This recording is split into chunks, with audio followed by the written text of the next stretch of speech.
గాంధీ వారసుడుగా ఉండి కూడా ఎందుకు ఒక్కసారి కూడా ఈ దేశానికి ప్రధాని కాలేకపోయాడు, ఎందుకు కనీసం కాంగ్రెస్ పార్టీ అధ్యక్షుడు కాలేకపోయాడు అనుకున్నా. ఇలా మాట్లాడుతుంటే ఏమవుతాడు?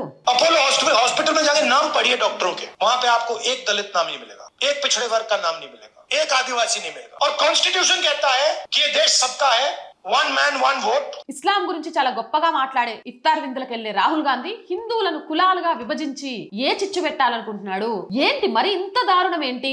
కులాలుగా చిచ్చు పెట్టడానికి వైద్య వృత్తిని కూడా వాడుకుంటున్నావే, ఎందుకు ఇంత దారుణం? మొన్న సోనియా గాంధీకి హెల్త్ బాలే కదా, మీ అమ్మకి బాలేనప్పుడు మీరు ఎస్సీ డాక్టర్ దగ్గర తీసుకెళ్లారా, ఎస్టీ డాక్టర్ దగ్గర తీసుకెళ్లారా, లేదా ఆదివాసీ వర్గాలకు సంబంధించిన డాక్టర్ దగ్గరికి తీసుకెళ్లారా, లేదా మీ అమ్మకు చేసిన జబ్బుకు సంబంధించి సీనియర్ మోస్ట్ డాక్టర్ దగ్గరికి తీసుకెళ్లారా?